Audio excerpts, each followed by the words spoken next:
Hey, are we good to go? Yes, sir. Awesome.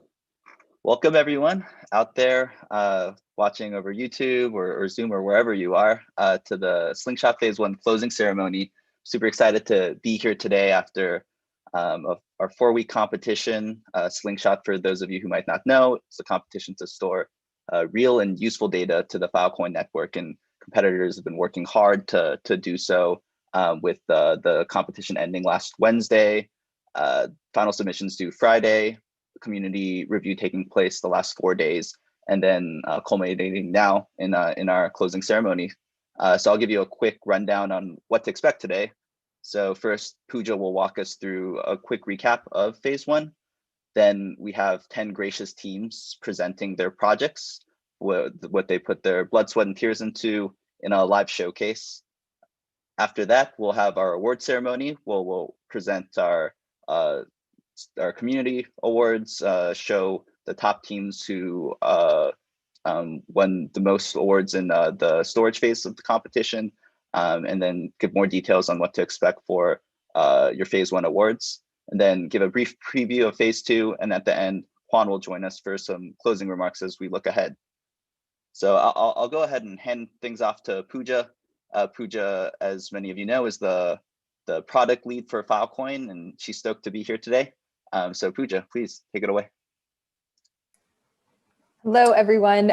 This is so exciting that we're finally here at the at this moment of Phase 1, the onboarding phase for Slingshot being complete, and we've officially entered Phase 2 already, which is the scale phase of the Slingshot competition. As David mentioned, just a brief reminder for everyone, the Slingshot competition was a community competition for storage clients and developers that rewards the storage of real, valuable, and usable data onto the Filecoin network. So over the last several weeks, folks have been storing massive amounts of data to the Filecoin network and also building these really incredible applications and UIs on top of the data as well, in order to make that data explorable to people in the broader community. We're going to hear a lot more about rewards and the way that the teams that won, but the primary structure of this competition was, the more real data that you onboard onto the Filecoin network, the more Filecoin tokens you earn. And so we'll hear a lot more about some of our winners later in this presentation. Can go to the next slide. Yeah, it's only been 5 weeks since Slingshot started, which is crazy. I personally feel like it's been so many months. There's just been so much that has happened since then. We actually started this competition before the Filecoin mainnet launch. And so for the first 3 weeks of the Slingshot competition, participants in the competition were storing data to the Space Race network. So it was the testnet at the time. And a couple weeks ago, we launched the Filecoin mainnet, which was just an amazing moment for this community. And so far has, I think, been an extremely successful launch. We last week had liftoff week, and this was 5 days of jam-packed. It was just like a jam-packed schedule with a bunch of members of the Filecoin ecosystem and community who've been contributing in all sorts of ways to this project over the last several years, from miners to many folks who actually participated in the Slingshot competition, to developers who are building developer tools and more. So and also just some panelists who were talking about the future of the Filecoin network and the Filecoin Foundation, Murmuration Lab, so many just other groups that have corralled together to make this network and ecosystem just an amazing ecosystem and an amazing community for the last several years. So that was an amazing moment. We actually have the full playlist of Liftoff Week talks and events and all of the various workshops that were given that is on YouTube. So if you missed any of the events during Liftoff Week, I highly encourage you to go check out the Filecoin Project YouTube channel and see some of what you missed, because it was really just wonderful. Also, since mainnet launched, we've seen just continuous improvement to the Filecoin protocol and the implementations. We've released a number of FIPS that have been accepted by the community and all of the different protocol implementations that are building Filecoin protocol implementations. And also just, as I'm sure many folks in this competition noticed, there's still a long way to go in improving the UX of what it means to store data on the Filecoin network and retrieve this data back out. And a lot of the feedback that you as participants surfaced throughout this competition was also surfaced, back to the core development teams and has also since been improved in numerous ways. We still have a long way to go, but we're continually going to be improving Filecoin, and we're really excited that you're part of this journey with us as we build a truly phenomenal decentralized storage network. And of course, the network, especially on the storage side, now has capacity of more than 675 petabytes of storage capacity. So also just really amazing. We've been saying hundreds of petabytes ago that this was the largest decentralized storage network that has ever existed, and that only just becomes more and more true every single day. So thank you so much to the community that has been tirelessly working to grow capacity on the network as well, and so much more.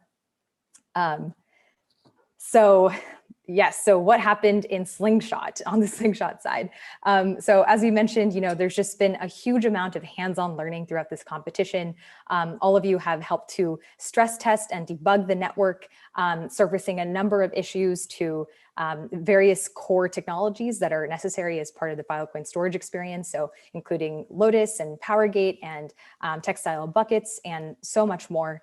And there have been a number of ideas for future improvements, future FIPS, which are, I mentioned this before, I used the acronym before, but it stands for Filecoin Improvement Proposals. So a number of ideas for future FIPS have been surfaced throughout this competition, many issues, and there's just been so much valuable learning, which, as you remember, we started this competition pre-mainnet, and we're still in the very early days of the network. So this sort of feedback is extremely useful, and it will certainly lead to a much smoother experience down the road for everyone who wants to use Filecoin for storage.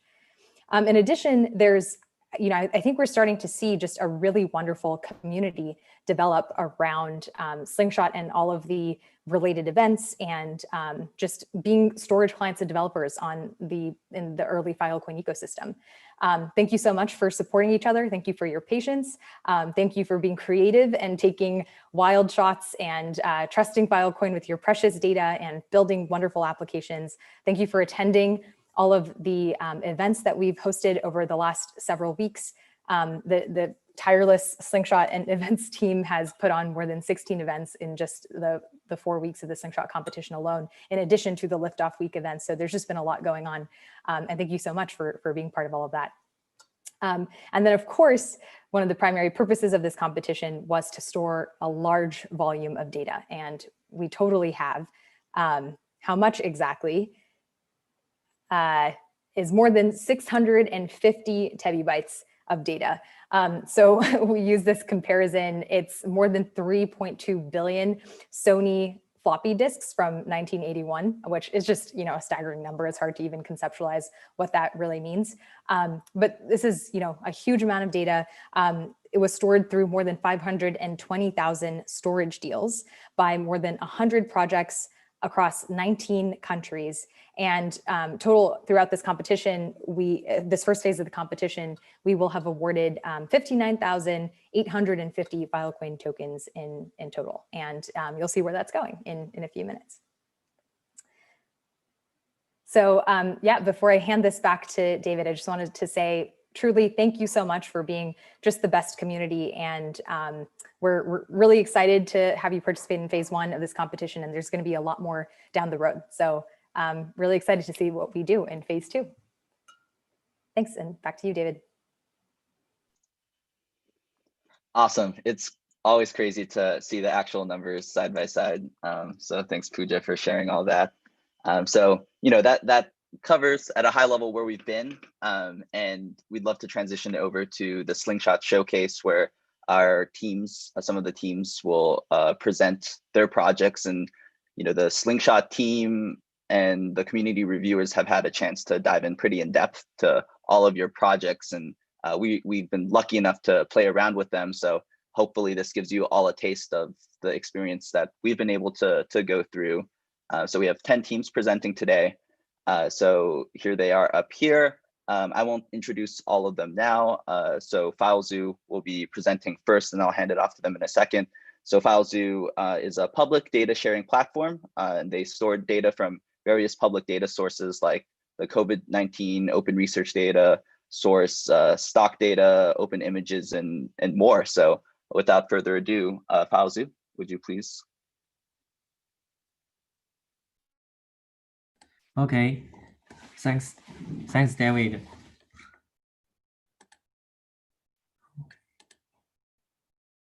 Can I share my screen for now? Yes.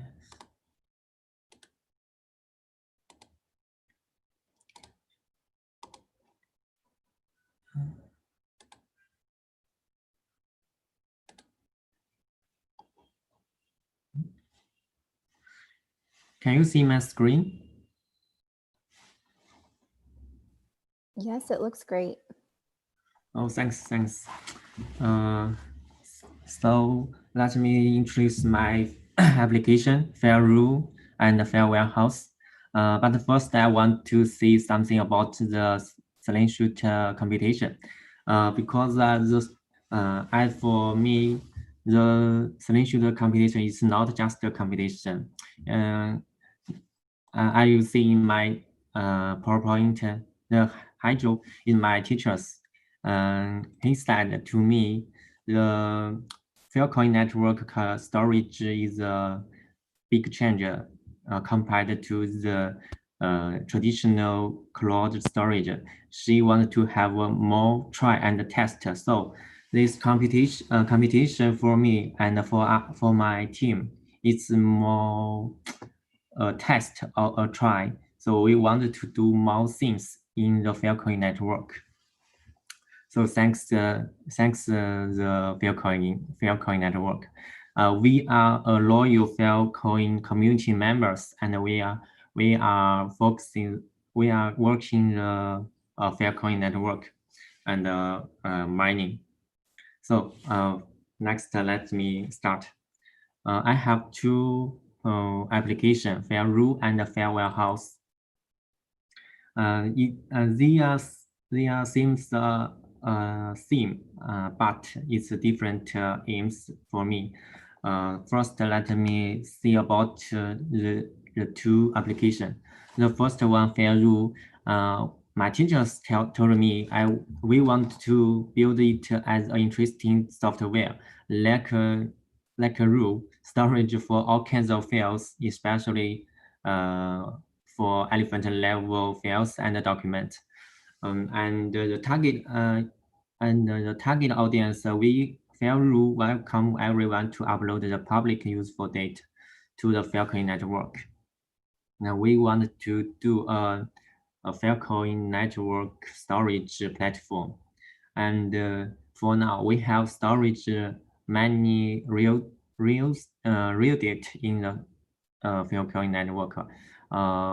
Include ImageNet data, COVID-19 open research data, and stock data.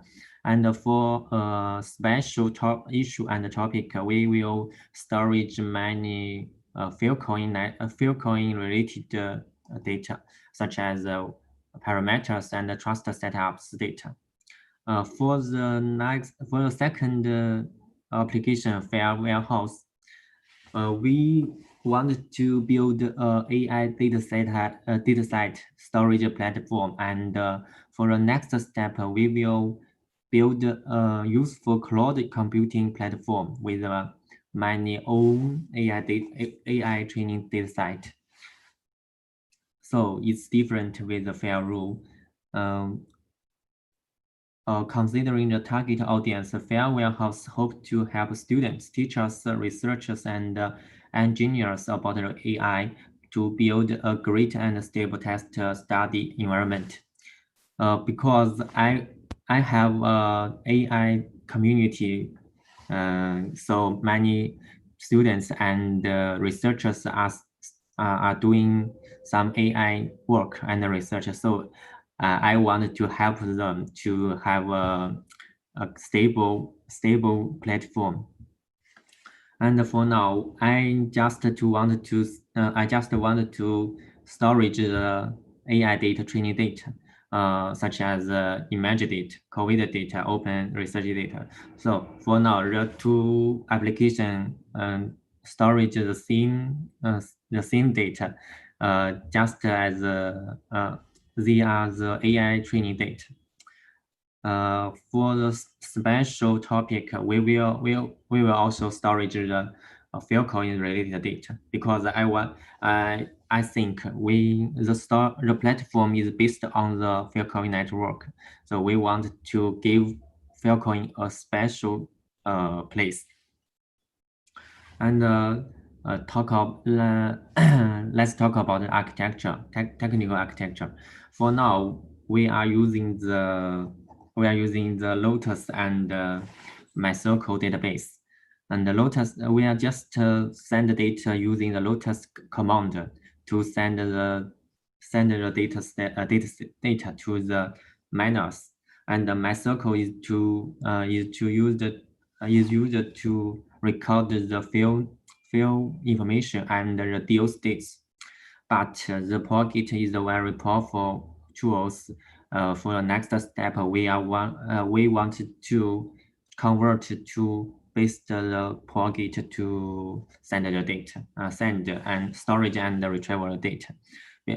Because it's not just because the Lotus. We think the IPFS is the hot data storage, and the Lotus or Filecoin network is the cold data storage. So we wanted to be a powerful platform. We must to put the hot data and the cold data together. So we will in the next step or in the future, we will to use the IPFS and Filecoin network together. So first, let me give a FileZoo demo. For now, the FileZoo has 3 functions. The first is upload your useful files. For everyone, you can upload your files to my application, and in my DO management system, we will send your data to the different miners. The second is search or retrieval data by the data CID or field names, and the third one is download your interested data directly by click the file name.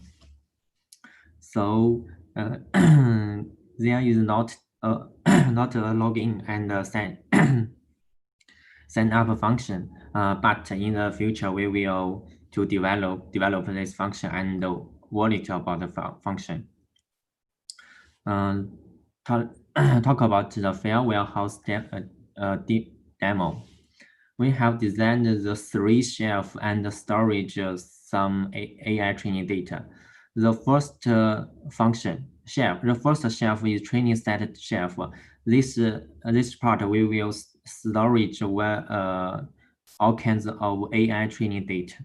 And for the second shelf is application shelf. We will start to build a training model shelf. We call it application shelf. For the third part is the Filecoin shelf.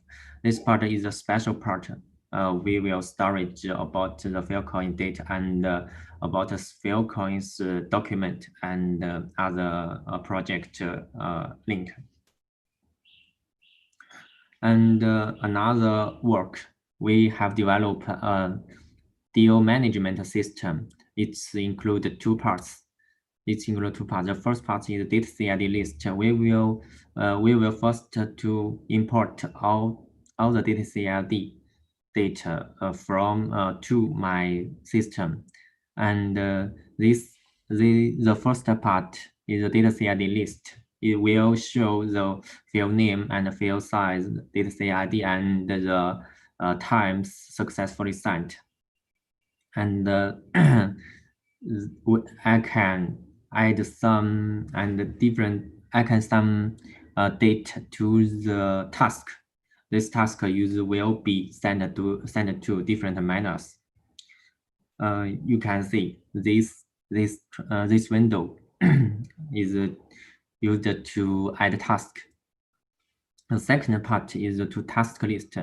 This part will show all the deals is include waiting queue and complete has been sent to the miners, and it will show the field names, field size, and miner ID, price priority, create time, and related times. The priority level will allow you to arrange your deals or data to send miners and different short. Hey, Leo. We're over time here. I would love to hear more about this deal management system. That's awesome, but unfortunately we have a lot of presentations to go through. So I might wrap it up here. If you don't mind giving me back the screen share. Oh, sorry. I will take some minutes. I will faster. Thanks. The last function is update the task parameters. For the waiting queue, we can update the task parameters such as miner ID, priority, and price. Next is the plans for our futures. In short, the FileZoo will in the future we will merge to the file warehouse as a data root. So in the next or in the future, the FileZoo is a function of file warehouse. The file warehouse will be our mainly application. And in the future, we will develop our valid function to support users and data, and develop the miner quality ranking system in case unstable miners. Because I have no my own miners, so I must to search search the miners to send my data. Thanks, very thanks. Yeah. Everyone, Thanks, Leo. welcome you join us. I wanted to really more. Appreciate it. And yeah, it'd be great if we had a way to choose some good miners out there. So really looking forward to seeing what happens. So yeah, I guess next up we have Dragonfly. So Dragonfly is a Docker image hub. So Dragonfly, do you mind taking over the screen share and going ahead? Thanks, David. Thank you.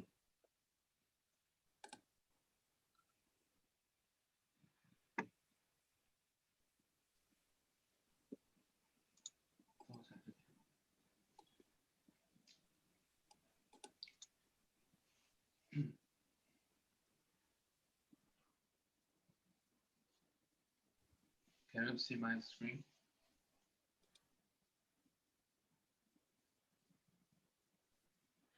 Hello? Yep, we can see it.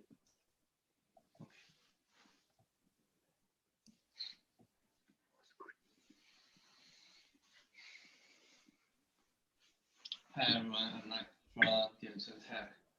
My app name is Dragonfly, which is a self-hosted Docker repository. Hey, Dragonfly, we can't really hear you. Do you mind speaking up into the mic a little bit? Okay. Dragonfly can be a Docker repository or private container registry. Right now, we are using it as a Docker repository mirror. All data comes from Docker.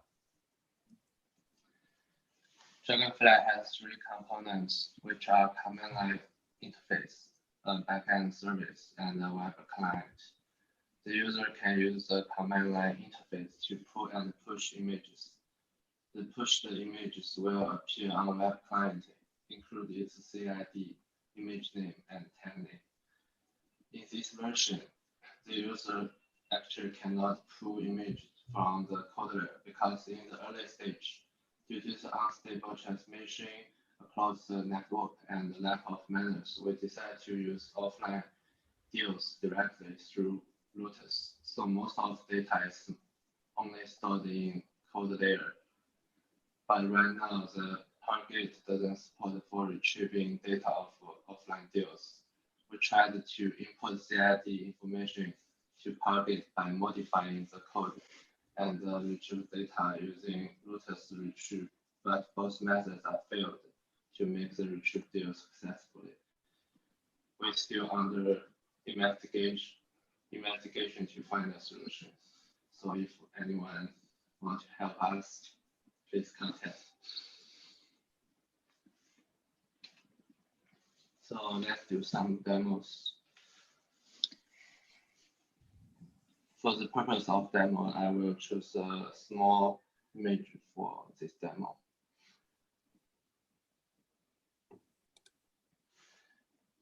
The important part of this detail is the CIDs. As you can notice, some of the image doesn't have a CID in here because it's not stored in hot layer. If it has the data CID, it means it's successfully stored in cold layer. So we can use the PCID to check out if it's on cold layer.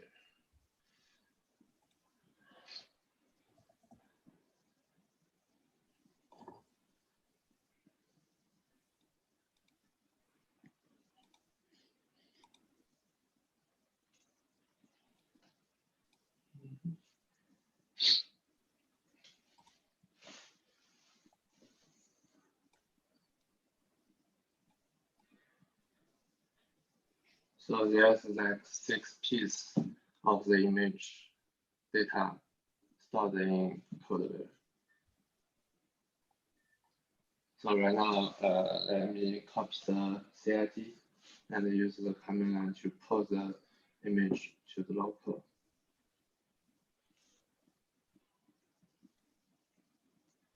Before that, I want to show that there is no image in the local in my computer. So we can use the Dragonfly command line to pull the image. Use the CID I copied before. So it should be successfully downloaded and installed to the Docker.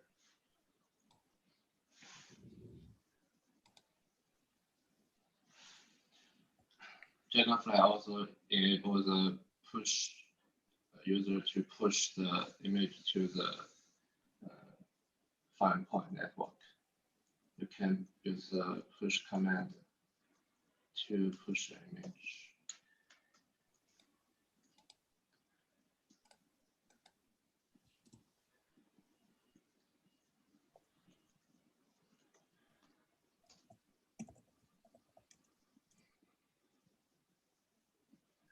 It will be like take 10 seconds, I think.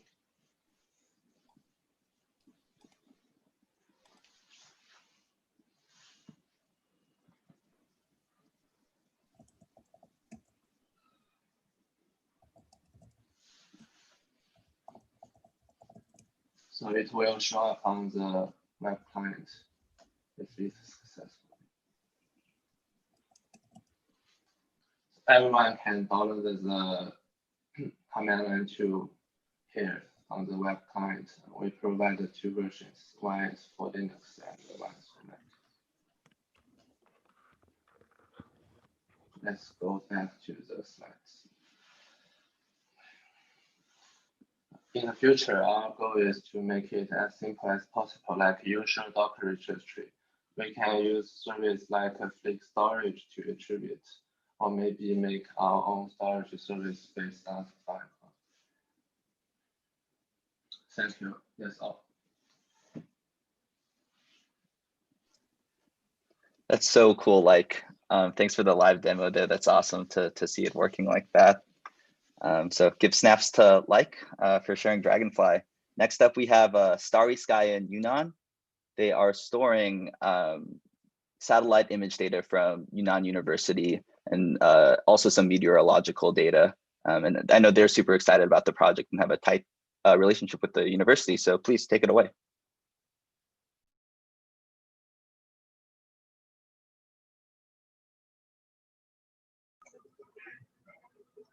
Hello. Hey, we can hear you.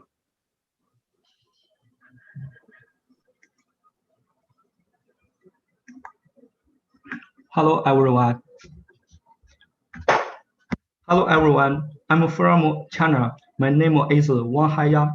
Our common partner is Harsman. It is an honor to share our campaign's project, Starry Sky in Yunnan.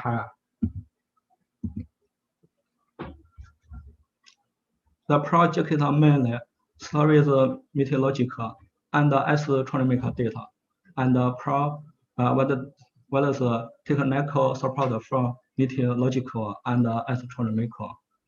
Research, the current data is mainly provided by Yunnan University. Target evidence research institutes, universities, students, and publicists. Technical design to process and store data on Filecoin. The data file is first uploaded to the specified directory, and then the program will upload the data file to IPFS and Filecoin.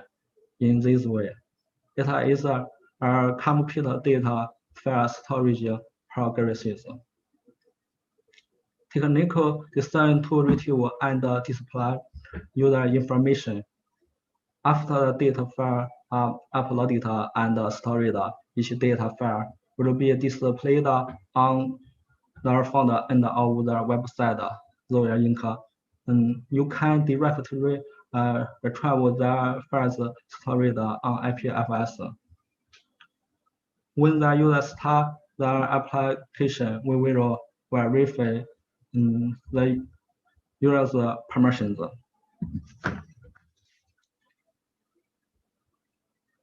Demo of the project application or UI. One, data storage. Upload the data file to a designated directory.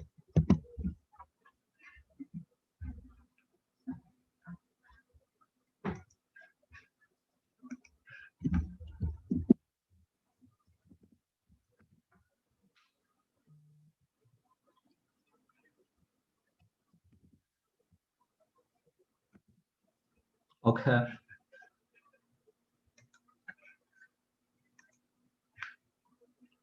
Run the file storage program.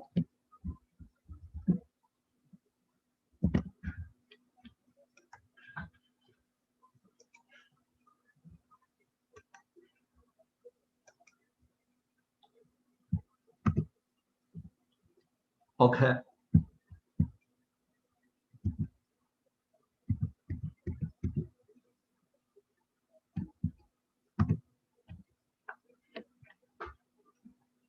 Okay.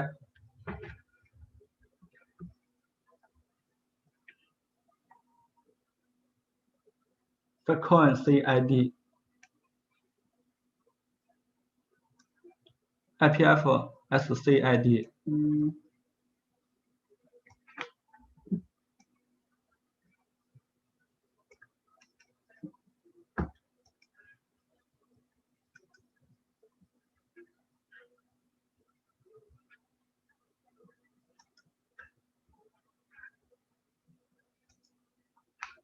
Two, data retrieval, UI data set retrieve file.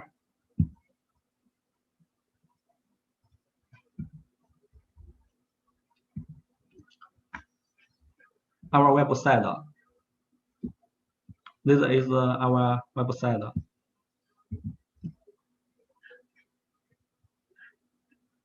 This is our project UI. So the link you can directly retrieve the files stored on IPFS.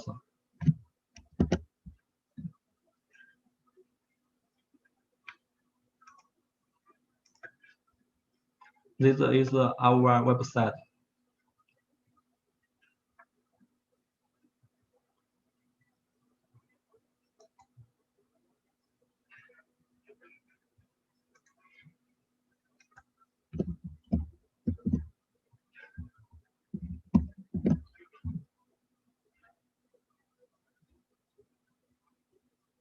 Okay.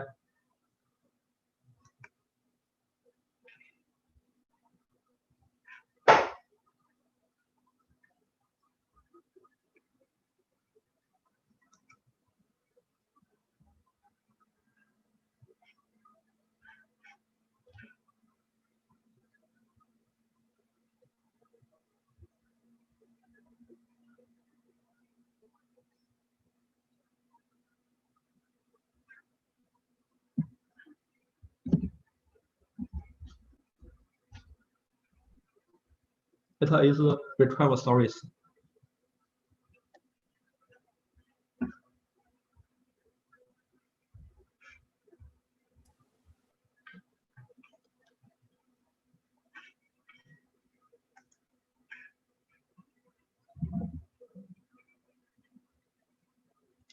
Theory you can directly retrieve from the stored on IPFS.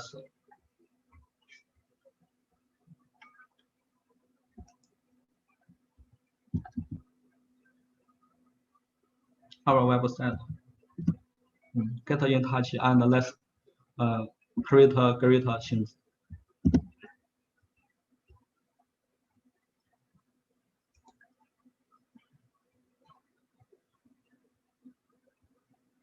That's all. That's okay.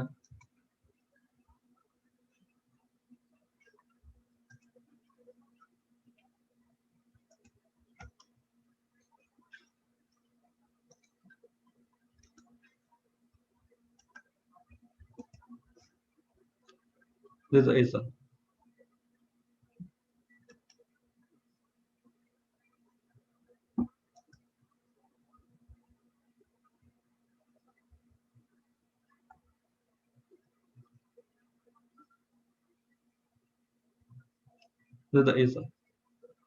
it. Okay.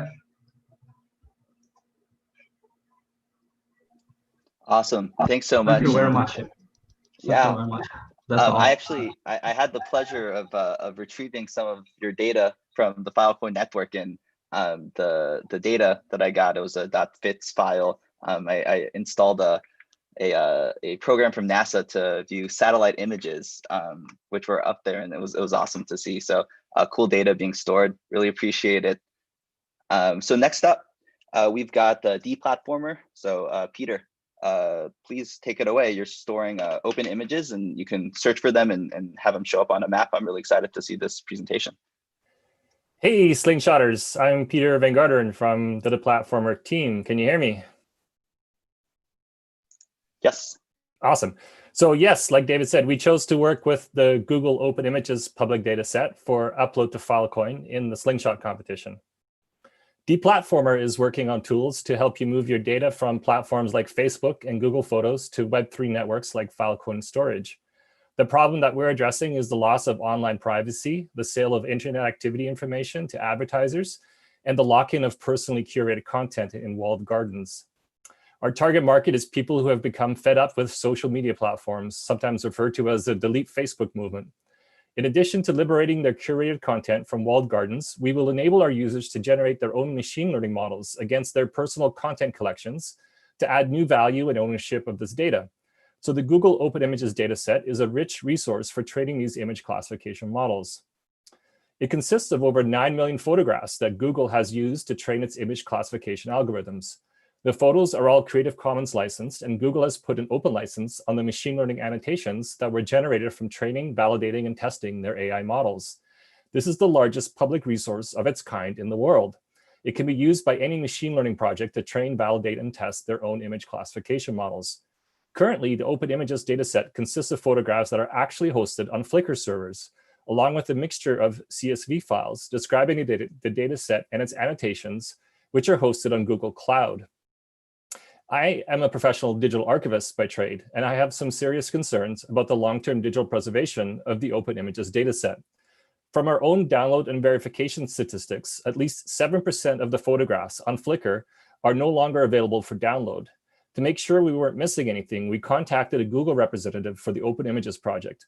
He told us that they expected this number to be even higher, and that it will grow over the years as they have no control over users taking down their photographs on Flickr over time, despite their Creative Commons licensing. Furthermore, the photographs are not inextricably linked to their content and context metadata, an important consideration for maintaining long-term accessibility. Therefore, the deplatformer Open Images project created a digital preservation pipeline to archive the Open Images dataset using industry best practices in combination with Filecoin storage. We verified the MD5 checksum of every image downloaded from the Flickr servers. We retrieved the PNG overlay files for segmentations that are associated with many of the images. we combine the annotations metadata from all the disparate CSV sources into one manifest per image. We then extracted EXIF metadata from the JPEG files and captured all this metadata in a JSON LD schema format that we developed from the schema.org image object definition. We store this metadata file next to each source image inside a Library of Congress standard Bagged container for long-term archival storage. These containers include SHA-512 checksums for all files.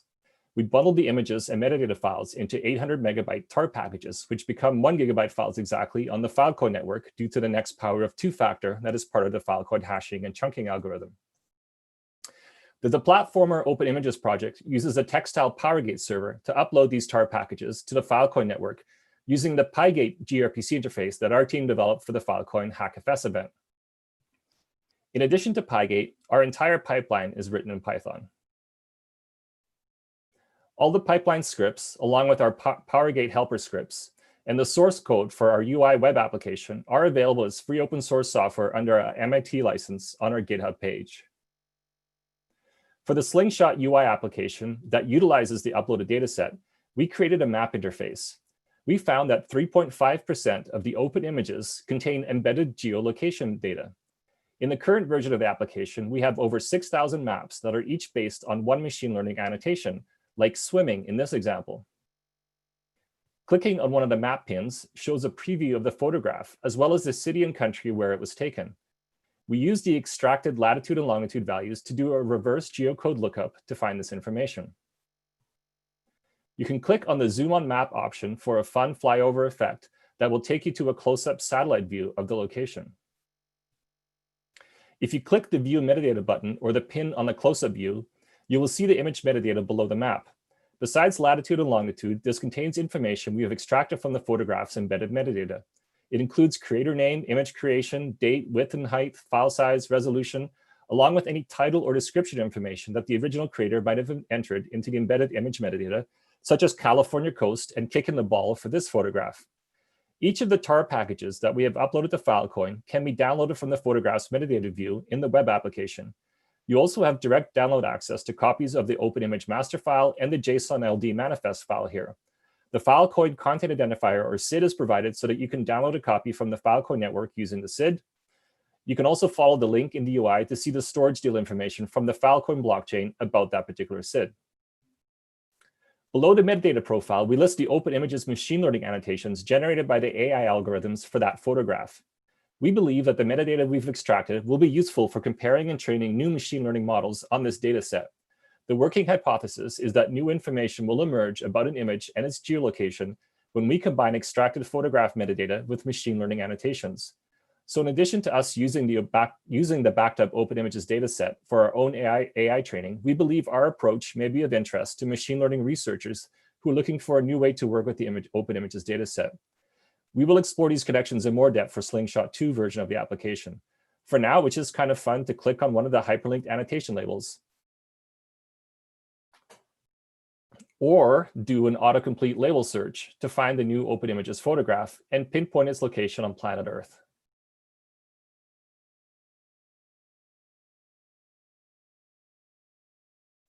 We only managed to upload a small fraction of the total open images dataset for Slingshot 1. But now that we have the pipeline in place and some practical network upload and management experience under our belt, it is our goal to upload the entire 18 terabyte dataset for the Slingshot 2 phase. Please visit the Slingshot app site and have a go at it for yourself. If you're interested in learning more about the Deplatformer project as a whole, subscribe to our Substack newsletter. We are currently working on a roadmap to develop the push of deplatform data stored on Filecoin to a mobile application for resharing with user contacts. Thank you.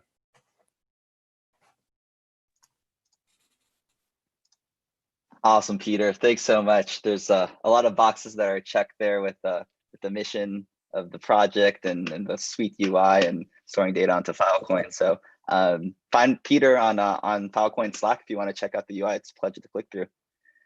Next up, we have Create a File Cloud. They're a personal storage app that's currently focusing on storing public unsplash image data. So Create a File Cloud, please. Hello, everyone. Excited to be here. I'm from Creative File Cloud. I'll demonstrate our project with a video.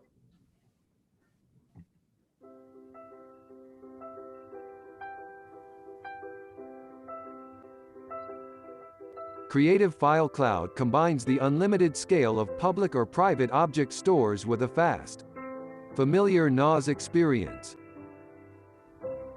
Mainly for designers, photographers, video producers, and creative studios. They have a large number of file storage needs for backup purposes. Filecoin provides cheap cold storage. We provide instant file access experience through our cache server. How we store files. First, users upload their files in our application. The files will be cached in our server. Second, we use PowerGate store the file to IPFS as hot storage. Last, files will be stored on Filecoin as cold storage after interacting with miners. How we retrieve files. For hottest files, users retrieve the file from our cache server directly. For hot files, users retrieve from IPFS if exists. For cold files, files will be retrieved from Filecoin to our cache server when needed. Let's take a look at our application. We provide web client. Users can upload files to the Filecoin network and download the files anywhere and anytime. After registered, you'll get a new Filecoin wallet. Also, you can create a new wallet. Fill a few Filecoin to it. Then you can store and retrieve from Filecoin network. Go to Network tab. You'll see Filecoin network state. It shows the ask prices currently, the miners and the node peers. You may want to set some good reputation miners as trust store miners. Go to Files tab. You'll see our main UI. You can filter file types. Click on the file card, you'll see the information of the file. Click the download button, you'll download the file from our storage. You can delete the file if you don't need it anymore.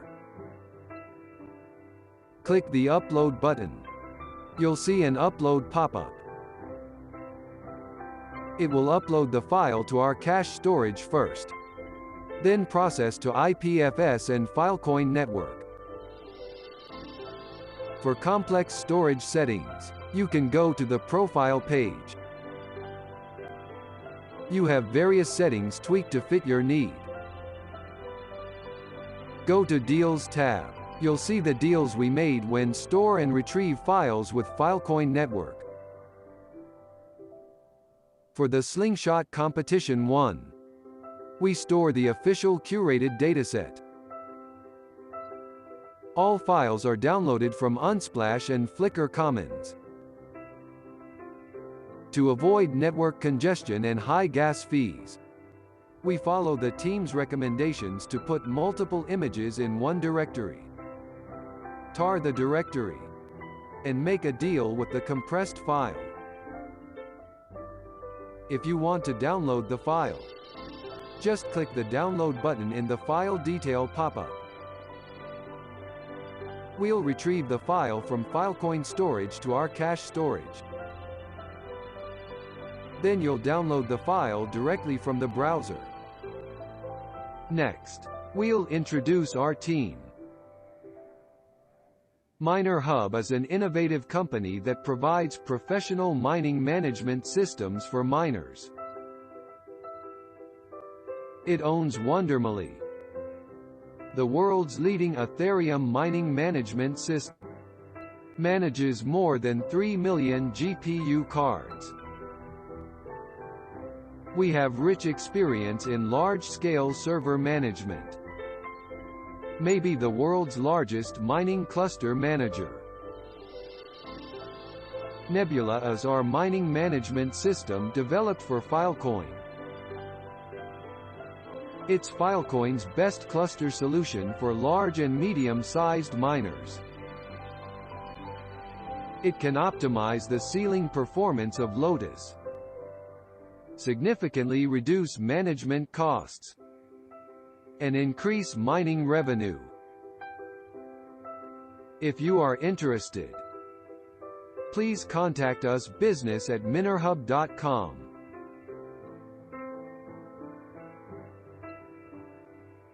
Let us build the Filecoin ecosystem. Thank you for watching. Thank you. That's all. Awesome. Thank you so much. It's a really ambitious project and a lot of things there to help make the ecosystem better. So really appreciate the presentation. Next up, we have IPFS Newbun. They are storing public VR video and they allow you to play it in browser through their UI. So please go ahead, IPFS Newbun. Okay, hello everyone. This is Gavin from IPFS Newbun.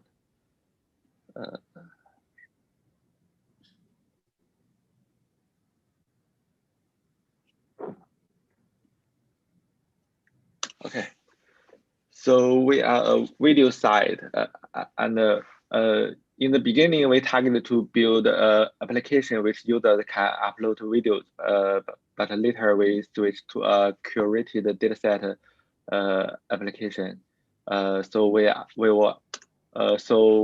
for the Slingshot competition, we were uploading the self-filmed materials and the produced VR videos to the Filecoin network. So we have a company making VR videos, and we own more than 800 terabytes of raw materials and produced videos. So currently we store those videos in the local servers in our office, and we only have one copy of those videos, and the reliability is dependent on the RAID 5 and the hard drives. So it's expensive, noisy, and fragile. So now we're looking forward. Now we're looking to store our data to the Filecoin network as a backup. So how we transfer the data? So in the beginning of the Slingshot competition, we were thinking about how can we transfer the 800 terabytes of data ASAP. So we have deployed 2 servers, one in the IDC data center of a cooperated miner in another city, and another server in our local office. And we calculated if we use the 1 gigabit network, it will take us around 10 days. So we upgrade to the fiber, and we were able to copy all those data in 1 day. We were thinking about, and also the S copy becomes a bottleneck to us, and we investigate, and so I think there are many solutions. We have changed the cipher of the SSH, and it could able to consume all the bandwidth of our fiber network. So we're starting to store all the data to the cooperative miner. However, that miner doesn't end well. So I think we have sent a deal for I think around 20 or 13 terabytes, but most of them are lost with that cooperative miner. So after that, we starting to send all the data to the network, to the remote miners.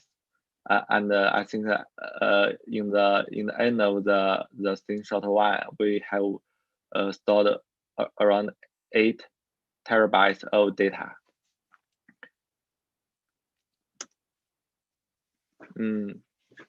So about how we store the data. So at first, we investigated the power gate, and it's a very good structure. So however we find it's not very flexible, and it's not stable during the SR1 and SR2 because the Lotus and the power gate is always upgrading. So we developed a command line tool named Machine Guns to interact with the Lotus directly. So we were able to initiate Lotus commands in parallel, and we have a list of miners, and the tool can rotating from that list. And we were recording all the metadata to the InfluxDB, and it will make sure we will store no more than 10 copies of our data. And the libp2p is very impressive because we can always consume all of our bandwidth.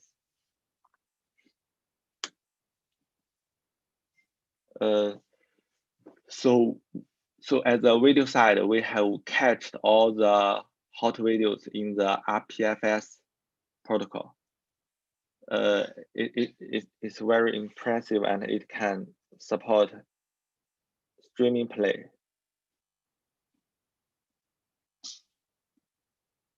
So we have uploaded parts of our videos. Those are VR videos. If we play directly here, it will looks weird. But if you have a Google, it will look differently.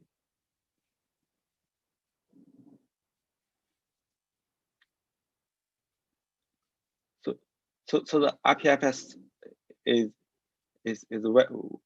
very easy to use. It's very impressive.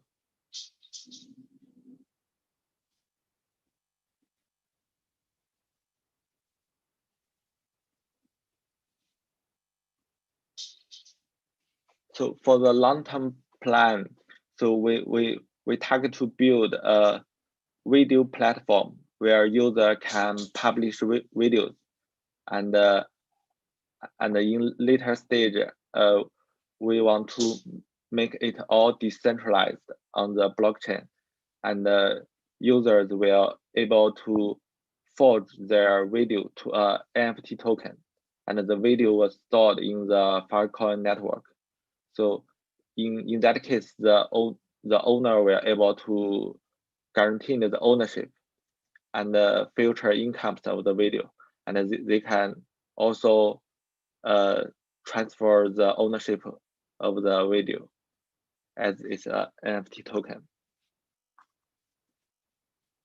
Okay, so now we still we only stored a fragment of our data. So we still looking forward to cooperate with other miners who can help to store our data. We can send a hard drive to you, and in the Slingshot phase, you can share the income of our project.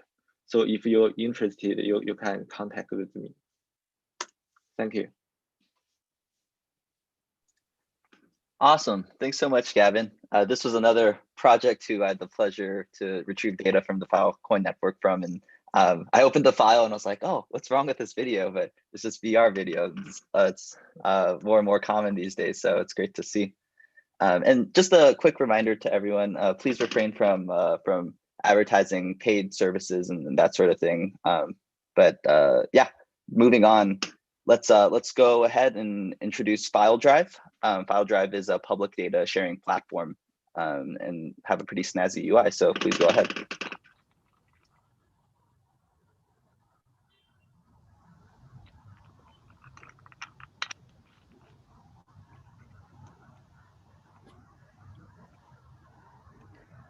Hello everyone, can you see my slide?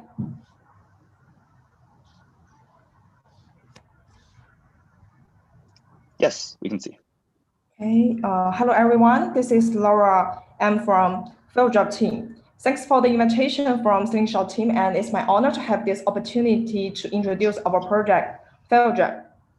And in my presentation, I will show you its technical architecture, a demo of its full function, and our plan for the future. In fact, the idea of building a public dataset has been there for a long time. The Slingshot competition provided a platform to make it real.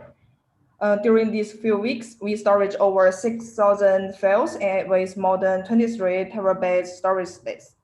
I think we make a good achievement. And speaking of the target audience, since the core idea of FileDrive is to make a public dataset for all human beings, so everyone can be our target audience. Some of the data we stored on FileDrive was curated dataset for Slingshot computation, and others were provided by Filecoin community members. We are so glad to have their support. Thank you, guys. And let's move to the technical architecture. According to our technical design, if a user wants to storage data on FileDrive, the only thing he needs to do is to choose specific files and upload them. After that, this data will save on IPFS nodes. So, and then the robots will send deals to the Filecoin network, waiting to be accepted, and the Filecoin miners, who are also the service providers, will receive a client proposal with details. Once miners agree the deal, they will signature the proposal, sell sectors with real data, and put message on chain. And about retrieving files with file name or CIDs can strictly lead to the specific data we need because all of the data are on IPFS nodes.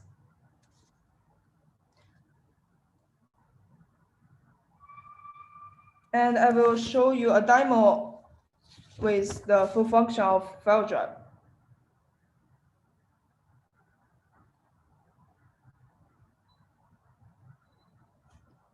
Can you guys see the video right now? Yep. Yeah, I started. So when you enter the FileDrive.io, you can see a very clear homepage with all function keys. And like I said, FileDrive is based on IPFS and Filecoin, supporting retrieval by file name and content hash. So we can search any data by keywords or content hash. For example, when I search Linux,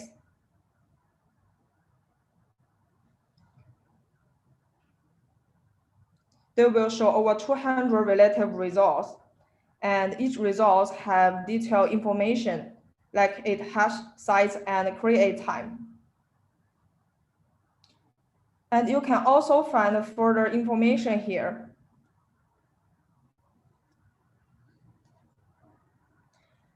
And data CIDs can be found on data pieces page with their size and update time. And let's take a look at data bank page. On this page, there is an open source list. This catalog shows what kind of data we can find on FileDrive.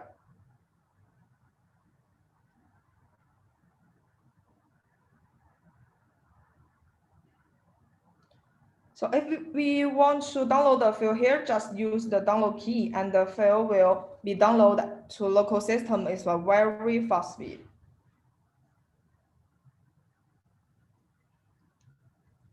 So you can see it become faster and faster.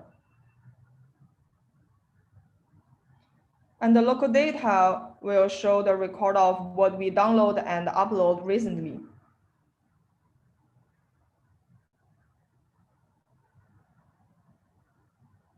And to upload data, the method is really easy.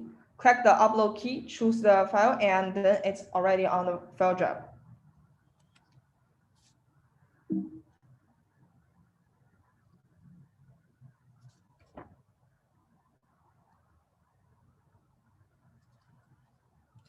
These are all the functions of FileDrive. It's running smoothly and user-friendly. I'm not sure if you guys encountered any issues when using FileDrive, especially during the review session. It's mainly due to the network configuration issues, which we have been fully solved now. And what's next? In the future, we want to optimize the method of retrieval and the display of data catalogs in order to make it more easier and easier for users. And we will also focus on solving the problem of data side expansion, find more and more valuable public data and guide them with an efficient way.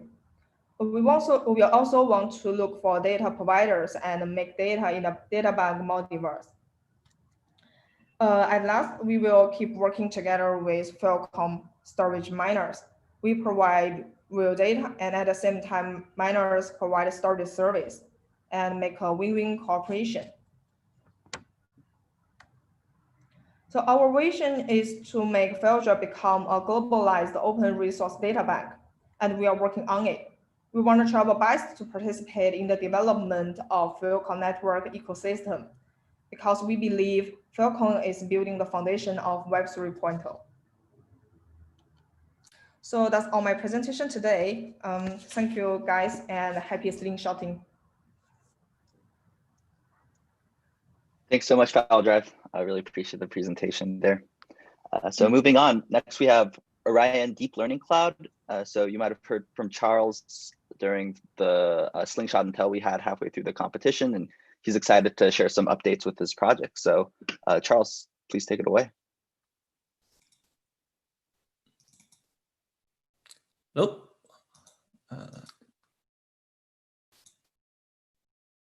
Hi, everyone. And this is Charles from Orion Deep Learning Cloud Platform team. And yes, we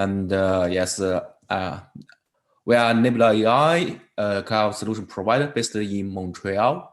Orion Cloud is a development platform we developed, which is a GPU container platform. It has a general storage service and the support different logs, files, videos, backups on a container-based system. So previously we were integrated with AWS and Azure, but with Filecoin, we would like to get much more economic efficiency cold storage as well as the performance improvement. So this is the high level of a platform design. So we have an infrastructure place, which means that it can be GPU farm, it can be Filecoin, it can be CPU farm. And we build a PaaS platform here to allow people access the platform to build applications on top of it. And we want people also be able to using develop smart contracts using distributed different AI tasks across the platform. And this is a system we developed before, about 3 years ago. So we already have smart contract that can distribute the different AI jobs in a task pool. And from the task pool, it will need to download the data from storage. Previously, 3 years ago, well, Filecoin is not fully developed yet. At that time, we don't have a choice. So we use AWS as a storage solution. So we embedded the instance to communicate with AWS and get data from there. But the cost is expensive and it's so centralized, which means that when people start using it, they have to trust us with the data, and we have to upload this expensive data, put it on AWS cloud, and we pay the bill every month. Now we have Filecoin, which is especially with the Slingshot, we have so many teams, upload so many files, especially those AI files on the system. So now we don't need to really manage by ourselves. We can get those easy to use resource and globally. Yeah. After we get those AI storage data set, we can download it to our GPU local system and start using it. We'll give a demo later. And this is what we support now. So we integrate a notebook so people can direct using Pygate We added the package as a dependency in the system. And we enable people to use in the container-based DB, so you can use database inside the system.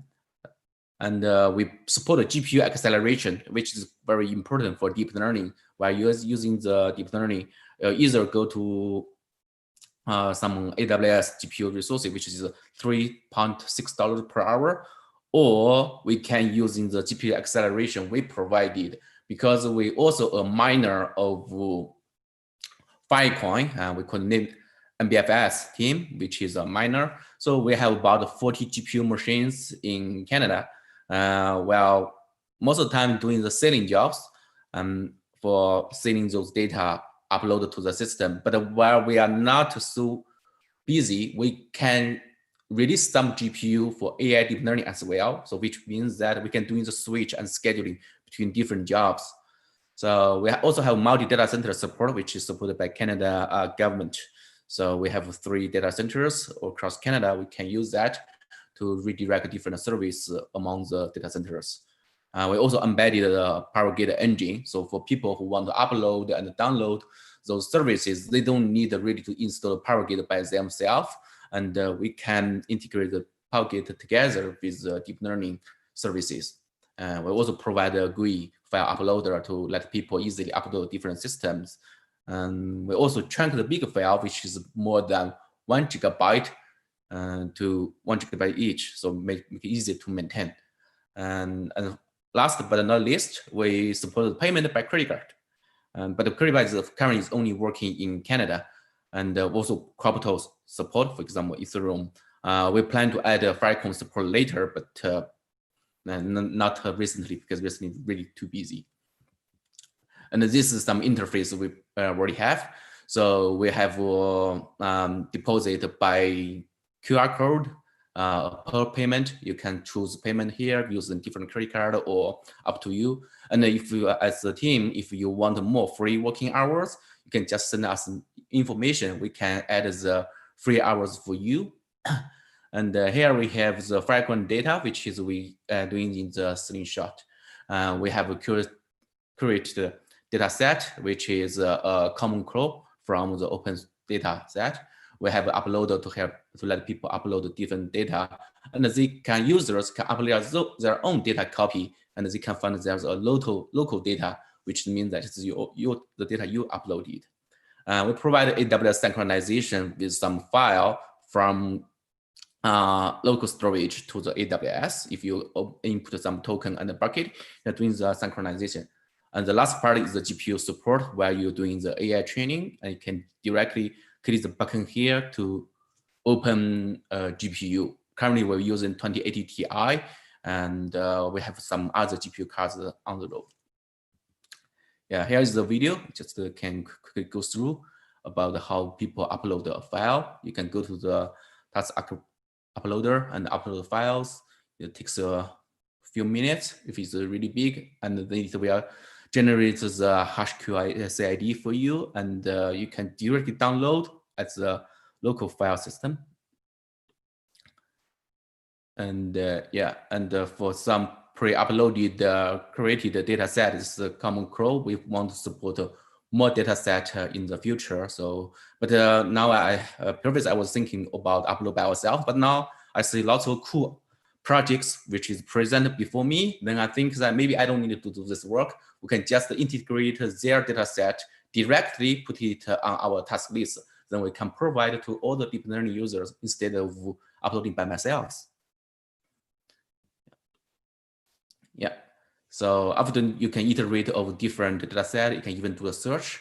Now this is the deep learning part. You can see that the GPU is already turned on, and we have PyGate integrated already.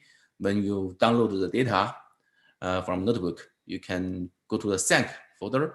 The sync folder means that if you put your data in the sync folder, when you switch log in to next time, when we switch a different machine for you, the sync folder data won't be lost. It will synchronize with different machines. So next time we open it, when you want a GPU card, but we don't have a GPU on the same machine, the data will start transfer to another machine automatically, and you get a new machine with a GPU. And you can unzip here by using command. This is a monkey data, which is uploaded by user himself. Yeah, then you can start the training here, and you can see, you can do it just like the notebook, step by step. Yeah, this is a whole bunch of images that has kind of different monkeys, and it's doing the image recognition to find the watch space of the monkeys. You can see those different cute monkeys, and yeah. And below that, you can do more analysis about the data loss, the accuracy of the different data set. I can just print out. Yeah. So this is one work provided by our AI developers. I asked them recorded last Friday, and quite interesting. But please do remember to turn off the GPU while you finish the training, because each minute count. Yeah. Let me see how many minutes. Yes. Okay. Now let's talk about the development process we experienced during the application. We have the PowerGate installed on our server, so people can we can close watching the log, the difference on the background, and when people upload the file, actually it goes through the PowerGate and the IPFS, then go to the Filecoin. And we have a chunk file process running at the backend to doing upload. We are chunking all the different data set and compare the MD5 to make sure the data is not broken. And we have different folders to save locally. We're doing the comparison every day to make sure when some data was not retrievable on the net, we are resubmit those data to the miners to make sure the data is still valid. Yeah, and this is about our future plan. We would like to add the PowerGate FS Docker image support, so people can directly using Docker image over the PowerGate, so they can upload their own token instead of using the platform token. We would like to support the offline data transfer. We already get a request from some community members who want to have 100 terabyte data directly sent to the data center. We want to add those services to our platform. Data encryption is another issue we want to integrate with a key management system to make sure when user upload their data, it's well protected instead if they don't want to open to the world.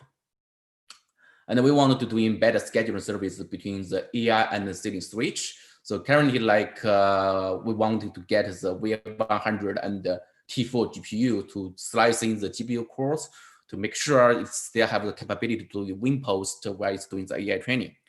And we want to do the dynamic deal price adjustment. For now, we are using a fixed price changed every day, but we want to make it more dynamic according to the price change. I know that there's an API currently is developed by the Filecoin team, so we would like to catch up after it become much more mature. And we want to using the credit card and the cryptocurrency support for US region, not just Canada. Yeah. So there's lots of work needs to be done. We are so excited to be part of the Filecoin ecosystem. Thank you, everyone. Awesome. Thanks so much, Charles.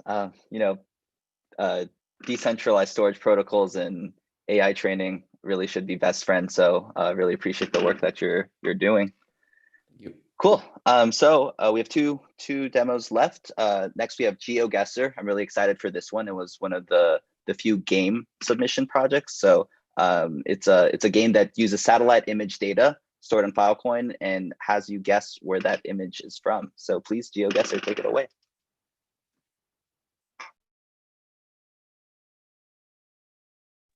Hey everyone, I'll be talking about GeoGuesser.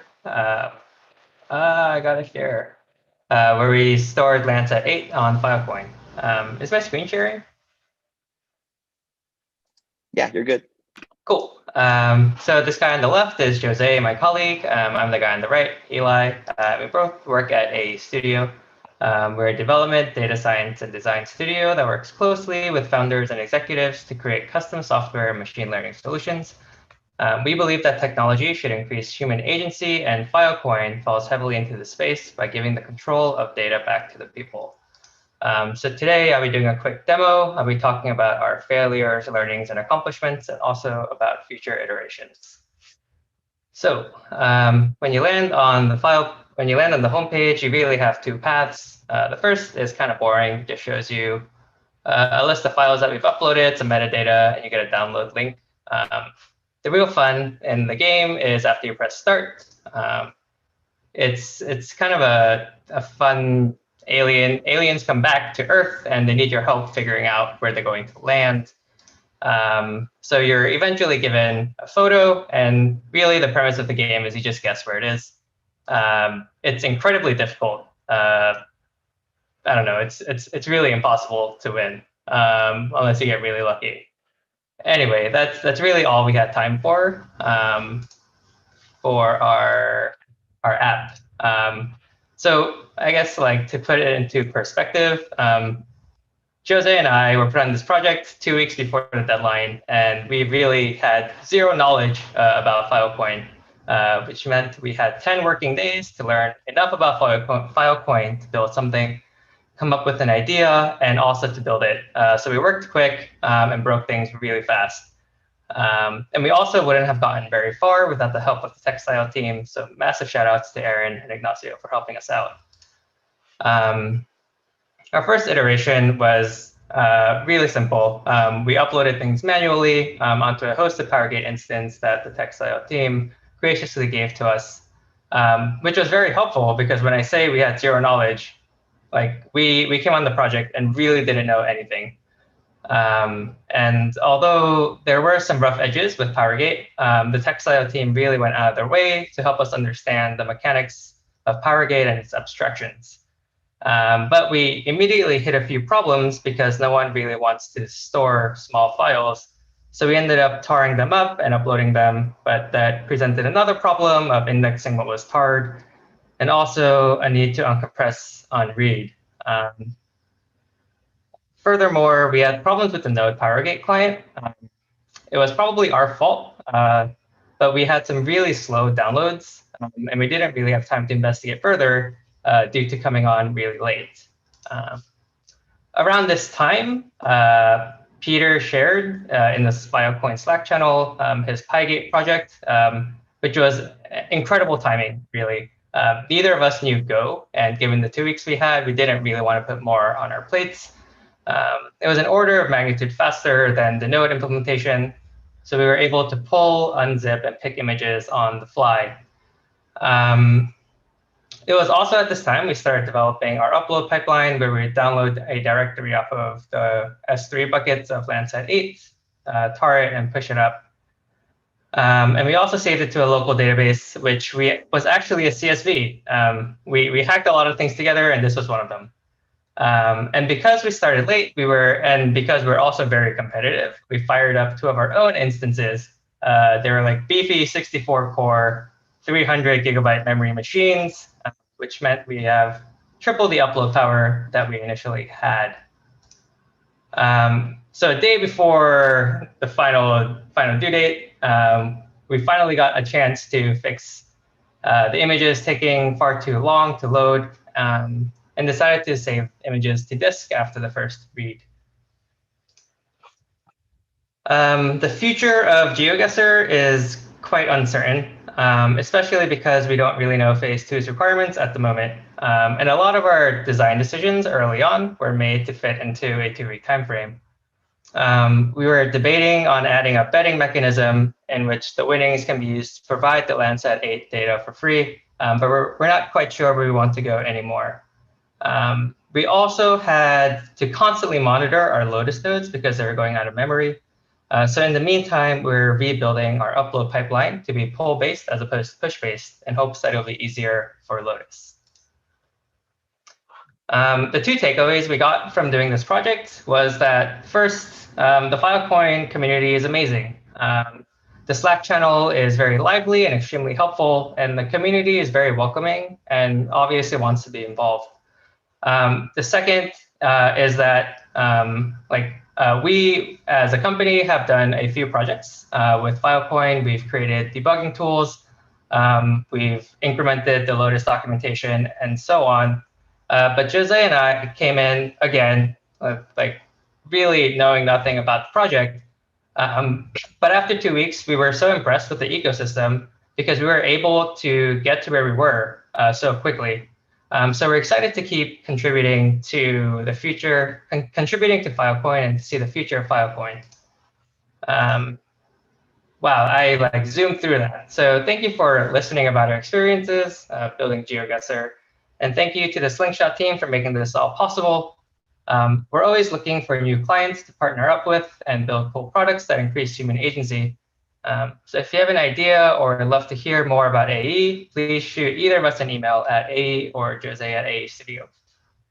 Thanks. Awesome, Eli. Thanks so much. I'm not gonna lie, because I am also competitive, spent maybe 15, 20 turns at GeoGuesser and failed every time, and I just assumed that was a bad Earthling and I would not be spared. But glad to see some chatter and some admission from the team that it's a hard game. Cool. Yeah, it's really impossible. Awesome. So we did have one last presentation from Dice Solo, but actually we're not sure if they're in the panel right now. If any of the panelists are Dice Solo, could you please say something?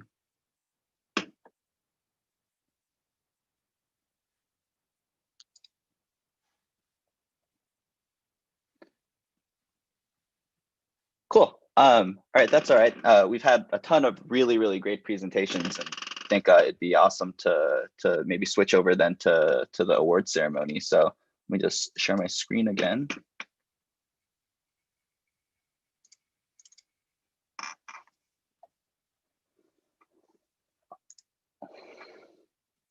Great. So we're switching over to the award ceremony, and this is what many of you have been waiting for. And I'm sure as you see this slide, your eyes creep over to the bottom right and see the 59,000 plus fill in rewards box there, as Pooja mentioned. But before getting into that, just wanted to really quickly give an overview of the structure of how the community review and rewards process worked. So I'm not going to understate it. It was a pretty arduous process over the last 3 days for both the Slingshot team and a huge shout out to the community review team. And it resulted in figuring out the final qualifying storage amounts for each teams and final reward amounts if you take into account the other reward types. And this included reviewing the UIs, all the UIs, retrieving and reviewing data stored on the Filecoin network, making sure it was retrievable and what kind of data we were getting back, and much more. And even if you don't see your project here up in the next 10, 15 minutes or so for any of the rewards, don't sweat. We will email all teams with the final rewards amounts for each of those teams after the closing ceremony. So expect that soon. So if you look over to the right-hand side, there is calculation, just quick sum of the different categories of reward pools. So at the top, we have storage rewards. You all did a great job and stored over 500 kibibytes of, oh no, tebibytes rather, I'm sorry, one magnitude off of data, unlocking a $50,000 storage reward pool. And this is split across all teams with qualifying storage. There's also community awards, and there were 7 categories of community awards plus community call-out awards for honorable mention teams. And then also booster awards. And these booster awards were 50 fill awards for every team who stored at least 1 gigabyte of data. And that gets us to our almost 60,000 in fill rewards. So I'd love to kick off presenting some of the awards to announcing the top 20 projects for the storage awards. So drum roll, please. So here we have the top 20 projects. I'll call out the top 5 projects. So first we have Dragonfly. So as you know, they created kind of a Docker hub on Filecoin. Next, create a file cloud. It's a personal storage app that's currently storing Unsplash image data, as you saw. And then the next 3 are all FileDrive, Filecoin NetDisk, and Mateen Cloud Pan are all personal storage applications. And then if you look over to the right side, there's the following 15 to round up to the top 20. So congratulations, all these teams. But again, even if you don't see your name up here, as long as you had qualifying data, you will get rewards out of this 50K fill pool. And I would love to hand it off and introduce Greg Markow from ChainSafe to present the community awards. He was one of our community panelists and a huge part of the Filecoin ecosystem. He's the co-founder and CTO of ChainSafe, and ChainSafe is currently building Forest, which is the Rust implementation of Filecoin. And I know he's really excited to be here today. So I'm going to hand it off to Greg. Hey, everybody. Thanks a lot. And great job this far. It was really great to kind of review everybody's stuff. So for the Community Awards category, we've got, so there are 7 categories within the Community Choice Awards. There's the personal, the user, the storage category, the personal user storage category has prizes for the top 3 teams. And there's an overall prize pool of 3,000 fill. So there's a lot there, and it's pretty awesome. The other 6 categories have prize pools of 250 fill each and for 1 project. And we also have a community call out, which is essentially, like a special honorable mention for projects that we thought did a really great job. And they each get 100 fill for being recognized, as one of those great projects that we saw. And one of the conditions, just so everybody knows, is these projects can't win multiple community awards. So if you got one, congratulations. And we did not allocate another one after that. So first up, we'll present the Personal User Storage Category Award. Drum roll. Awesome. First place award to Philbox, and congratulations, you're taking a big prize of 1,500 fill. Philbox had a super clean user interface, and it was a well thought out. We were able to go to the website, create an account, upload and store some data, and also retrieve that. And it was great, really easy to use, and super excited for y'all. And one of the great parts is also like the retrieval side. As said before, retrieval is a bit of a challenging process sometimes right now. And, we were able to retrieve it and see the data really well. So congratulations to Philbox for coming first place in the personal user storage category. Second and third place are going to Pufferfish Cloud Storage Drive and FileDrive. Congratulations, both the projects, very similar, elegant, great designs, and was able to do the full feature suite of uploading, retrieving, viewing all your stuff. And some of the nice parts too is the ability to search, which was great. So next up, we'll present the video and music categories, and these are each for 250 fill. And we've got 2 winners here. So I'm super excited to announce that Movies AX and We Rave You both are winners for the video and music category respectively. Movies AX, the judges liked that, we enjoyed the fact that, you could browse and search through a bunch of different movies from a public domain and view them in your browser. There's a lot of content there, and the fact that it was seamless to actually go through was really awesome. Similarly with We Rave You, with the fact that same kind of user experience. We're able to go through, actually view all the music and select what we want to hear and, what we want to download and whatnot. And that was great. And so congratulations once again to Movies AX and We Rave You for that awesome 250 fill prize. Next up, we're doing the scientific dataset and scientific dataset and machine learning category. And congratulations to Deplatform and YOLO, sorry if I misspelled that first one, for winning your respective categories. Again, big 250 fill prize. Deplatform, the UI was excellent and scored very well.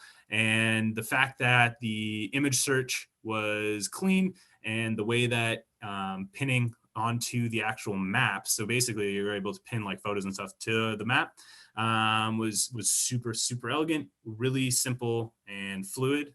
Congratulations, Deplatform, for winning that.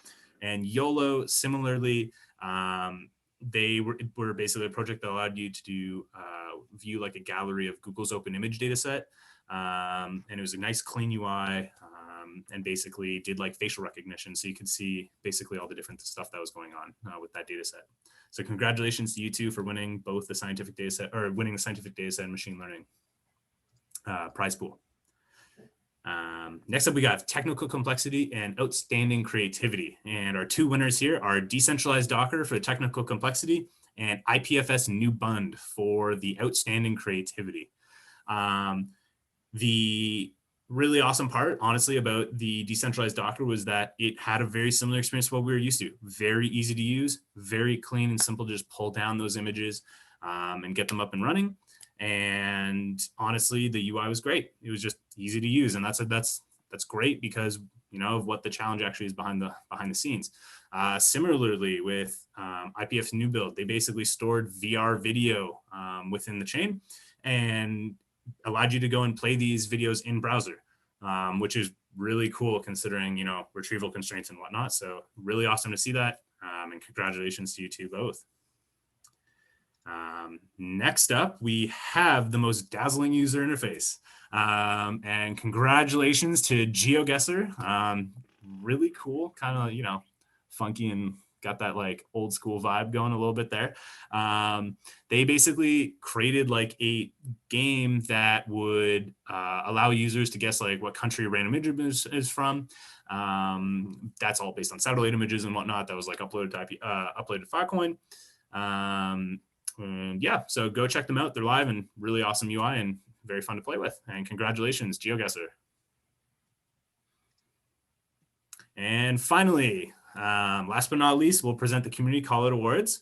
And there's a couple of here, so just bear with me. So big congratulations to Smart City, IPFS Found, Free Music, Archive Browser, and Web3 Content Community, Dice Solo, ChainsDB, Video over Filecoin, and Cadbury Meat.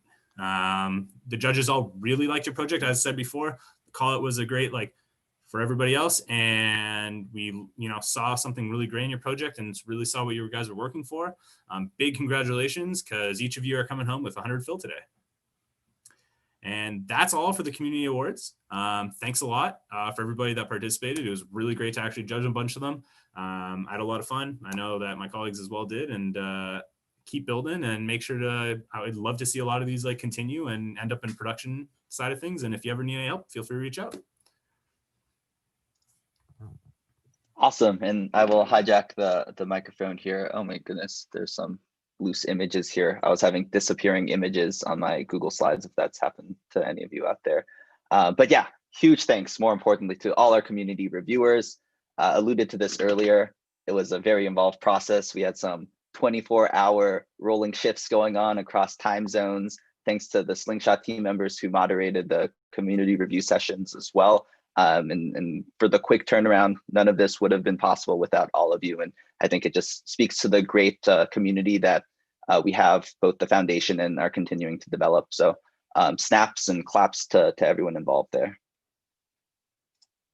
I'll hand it off to Pooja really quickly, who will give you a preview of phase 2. I know you're hungry for details. Yes, so we still have a little while before we will be publishing the really specific rules and rewards for Slingshot Phase 2. We're taking this opportunity to amass the learnings from Slingshot Phase 1 and just create more opportunities with this next phase of the competition. So we'll have more details for you soon. But in the meantime, we wanted to give you just some guidance that we know for sure is not going to change. So if you are beginning to looking to participate in Slingshot Phase 2, you can still get started during this period over the next few weeks while we're finalizing some of the details. And the efforts, if you follow these rules, they will still count for Slingshot Phase 2. So just a bit of information on some of the relevant dates to keep in mind. Officially, Slingshot Phase 2 started last week on Wednesday, October 21st, 2020 at 1800 UTC. So as soon as Phase 1 ended, we started rolling straight into Slingshot Phase 2. We'll be opening official registration for the next phase of the competition on November 11th. So that's in almost exactly 2 weeks from now, a little bit less than 2 weeks from now. And we'll be publishing the final rules and rewards latest by November 9th. So a couple of days before the official registration opens for the next piece of this competition. And a couple things that are guiding the Slingshot Phase 2 structure. So we were thinking about, what are the main goals of this entire program? And we had 4 main goals that we wanted to keep in mind, top of mind as we're looking at Phase 2. The first was that one of the main goals of the Filecoin project, and definitely for the Slingshot competition, is to preserve humanity's most important data sets on the Filecoin network. And so as a result, what this means for Slingshot Phase 2, and we've already communicated this in some of the Slack channels and so on, but it means that we are only going to, for this competition, we're only going to reward the storage of curated data sets. And we had some description about what this means in Phase 1. But basically, we have a list on the Slingshot repo. It has a number of different data sets that are, scientific data sets or cultural data sets that are like in the public interest and for the public good. Anyone can download them on the internet freely today. And for this phase of the competition, we'd like to encourage folks to find those, either the data sets that we've already identified, or if there's a data set that you're really excited about that's also a public access, open licensed data set that you think should be on this list, you should feel free to submit a PR to the repo as well to get it added so that you can store it for the purposes of the Phase 2 competition. Another goal for the Slingshot competition is to make these important data sets accessible and explorable by anyone in the world. And so what this is going to mean for Phase 2 is that we will be requiring that all folks who are participating in the competition provide public-facing documentation for exactly which chunks of data they were storing on the Filecoin network, how those chunks have been structured. So that includes information about, what are the file names and formats, what are the sizes of these pieces, what's the payload CID so that it can be retrieved back from the network easily, and so on. So we'll have more specific rules on this, but we basically want this data. We're all doing the really hard work of storing it into the Filecoin network and preparing it so that it can be used. And so for Phase 2, we're going to enforce that, this is like data that can really be used by anyone. And then another corollary of this is that we'd love to see just greater investment in UIs for this phase of the competition. So we're working out the details here, but this is probably going to result in some sort of UI or application focused track, which is separate from the data storage track. And so if you really, are an application developer and you're really excited about just building beautiful user interfaces that are just pleasurable experiences for people to interact with, this is your opportunity to shine and just really build some interesting projects on data that's being stored on the Filecoin network. The third major goal for this competition is to strengthen the Filecoin storage client and developer experience. So translation of this is we have been so appreciative of all the stress testing that has happened on the network and the client and developer sides over the last few weeks, and we'd love to continue this with you. So definitely don't be shy on all of the various Slack channels and the various venues where we're chatting about how do you interact with Filecoin, what's the best practice for how to do X, Y, and Z. Please continue to do that. It's extremely valuable and will continue to be so in Phase 2. And the fourth goal is definitely to have fun and to build our awesome developer and client communities even more. So we're currently in the process of planning some really awesome community events for Phase 2. The velocity of the events will be a little bit slower than Phase 1, just so that we can have richer bonding experiences with each other and just really get to know each other's projects and ideas, and hopefully new partnerships will form out of that and so on. But we're going to have some really awesome events for Phase 2, so definitely keep an eye out for that. And then some concrete rules, and again, there will be more specifics coming soon. But just because we want to give you some guidance in this this period where we're still finalizing some of the structure, a few rules for you to keep in mind. So one rule in Phase 1 of the competition, we said that participants couldn't store data with just one miner. They had to be storing with 3 or more miners. So for Phase 2, we're actually making this a bit of a stronger requirement. So participants will not be able to store more than 30% of their total data with any individual miner. So just making sure that your data is more decentralized. This is also really important for just having redundant copies on the network that are spread more broadly in different geographies with different entities is is just important feature of any storage system. And this is like a way of, to be able to kind of enforce that through the competition, just to make sure that your data is like copied many times on the network and is available when you need it. Another rule is we've seen a lot of folks storing data with their own miners, and in phase 2 of the competition, this won't be eligible for rewards. So we're really looking to see storage clients and developers who are storing data with other miners on the network who are not their own miner. And then the third rule here is we asked for, at the end of phase 1, just a list of all of the deals that participants had made throughout the course of the competition.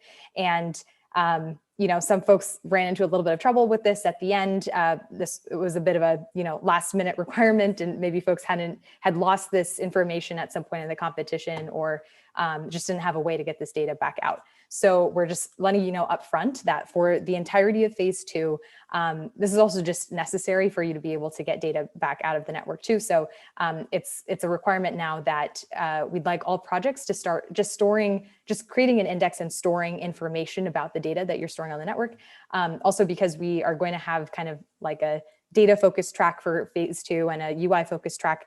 Having these indexes is going to be really important so that others in the competition and just in the Filecoin ecosystem in general can see what data is being stored on the network and then be able to build their own applications and UIs on top of that. So there are some specifics. It's the same set of requirements as for phase 1 in terms of what specific fields we're looking for folks to store. But if you're starting to store data already for phase 2, you can start building this index so that you're well prepared when phase 2 officially kicks off.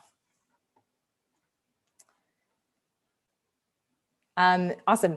And I just wanted to touch on this briefly. This doesn't tell you anything about the specifics of how these prizes will be awarded, but we will have for phase 2 even more categories of awards than we did for phase 1. So we're still going to have the data awards or the storage awards. We will still have community choice awards, and we will still have the booster awards. So David mentioned this on one of the slides, but we are awarding every team that basically stored more than 1 gigabyte of data in this competition and met all of the rules for phase 1.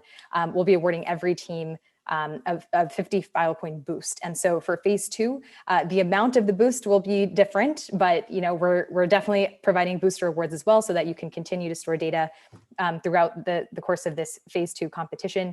And we're also going to start seeing some prizes from community organizations as well. So I think phase 2 is going to be really, really exciting, different from phase 1, incorporating a lot of our learnings, and but definitely an exciting competition, and there's a lot ahead. So I'm really excited that you are with us on this journey, and we'll have more details for you very, very soon. Thanks. Awesome. Yeah. And in case you were scribbling down notes as quickly as you could to get these details, no sweat. We will post this in the Slingshot announcements channel following the presentation. And I know it's late for some of you, early for some of you, but please sit tight. We have one more special speaker here tonight. Juan is going to recap a little bit about mainnet launch, but also look forward into the future and get you excited for phase 2 in the way only Juan can. So please, Juan, take it away.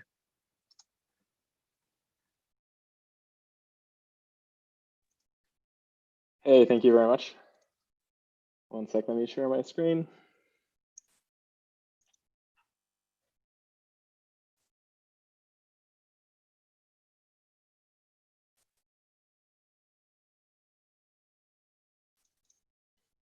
Cool. Can you see that? Yeah. All right. Awesome. Thank you very much. I will keep it very short because we're already. It's been a really amazing ceremony, and we are probably all dazed with all of the awesome things that have been going on. So I'll keep it brief. When we opened the Slingshot competition, I talked a bit about kind of like some suggestions for Slingshot folks of what clients could do and miners could do. Really awesome to see all of those things came true. I gave some suggestions for data, and a ton of these things kind of got into these applications. So it's been really, really awesome to see all of the different directions that people took things. So a really massive congratulations to all of the participants and all of the winners. All the applications that you made and the way you use data is really, really great. a number of these are super exciting to me personally. I think things like being able to see the video distribution stuff already working, like movies.ax is really cool, because all of those public domain movies and being able to load them really quickly, like that's fantastic, and it just shows a lot of promise for Filecoin in general. Really excited about all of the machine learning and scientific data set use cases. Those are also really interesting and really promising, as well as the developer tooling stuff, like being able to see Docker and kind of Docker containers and so on, and have that entire flow working is super promising. So I think it's been awesome to see what you've done with Filecoin in a super short time. I can't wait to see what you do next. I think like all of these applications, I just grabbed a few screenshots as we went through. All of these applications are super cool, and I can't wait to see what you build for phase 2. So maybe I think during the competition we launched the network, and that was a pretty amazing set of events in and of itself. If you haven't gotten a chance to see all of the conference from for Liftoff, I highly recommend checking out all of the video. So we got a ton of video captured from all of the different events last week. So there's a large YouTube page with all of those talks. So definitely a lot of really great ideas for the future. Really awesome stuff happening across the ecosystem. Really get pumped, because I think the next few months are going to be pretty amazing for the whole network. So with that, I want to kind of give a kind of some thoughts around kind of like for the future. So as people participating in the Slingshot competition, this is kind of the forefront of where clients and potential clients will come in. So some thoughts there. I think one is a lot of you are already doing this, but think about ways of now transferring over all of what you've learned to larger scale applications that you may be working on. So maybe you worked on a hack or something kind of as a side project for Slingshot, but maybe consider all of this as a good trial run for doing it for real in a larger scale thing. And also, for developers, a ton of the stack that you're playing around with now and starting to use in your applications, can really power pretty large, fully Web3 native applications. So pretty exciting to see what you will go on and build. I think right now you're probably ahead of the curve from a lot of people, because you spent the last few weeks learning a lot of this new stack, and there's not that many people in the world that know it. So you have a huge advantage and an edge on a lot of other folks. So can't wait to see what you end up making. Yeah, I think with that, I'll repeat some of the words of advice that I gave at Liftoff Week, which is, hey, focusing on bringing deeply valuable data to the network is the next phase for Filecoin. So we have an enormous amount of capacity, 680 petabytes, which is truly a staggering level of scale. We need to start filling that massive amount of capacity with really useful, valuable data. So can't wait to see what happens with Slingshot Phase 2. But even beyond the competition, just think about the kinds of things that you think should be stored in the network and should be stored for the long term. We think that there's a fantastic opportunity for building probably the world's best repository of public data. So that's a pretty amazing thing that that could get out of that we could get out of building Filecoin. And number two is kind of think of new kinds of applications to build. A lot of you already did this for this competition. Now consider even kind of beyond Slingshot what kinds of apps you might want to make, and stay on the lookout for things like hackathons and so on. But also, if you end up making something in your free time, or you start building a new product or a new company or something like that, definitely talk about it on Slack. I think a lot of people are super excited to try out new things, to help out, to build new things, and really lean on the community with anything that you start making. A ton of amazing things are built just by people playing around and hacking on things. In fact, IPFS started that way. So. And the last bit of advice is really think long term. Filecoin is really about the long term value creation. So as you go and make applications, think of think of what's now possible with Filecoin, and how can you make something that that lasts, and how can you make something that is either fundamentally better than what's out there, or similar but dramatically cheaper or faster or something like that, and think of ways of providing value in that way. Great. I think with that, I will probably pause here. Maybe I'll just show you the Slingshot event for those of you that saw the event. So here's the site for the whole conference. A lot of amazing talks, and you can find all of them here. So really, really awesome amount of content. And just to be recursive for a moment. All right. Thanks.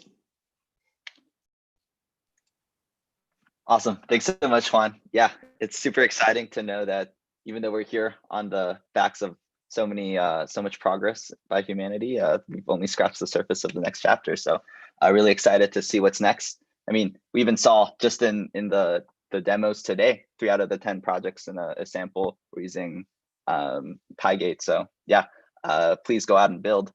And with that, appreciate everyone sticking around with us for this 2 hours. And it was a great time. Great to see a lot of friendly faces and connect, Slack names to presentations and things like that. And really stoked for what phase 2 has to bring. So hope everyone out there is excited as well. And we'll call it a day here. Really appreciate the time, everyone.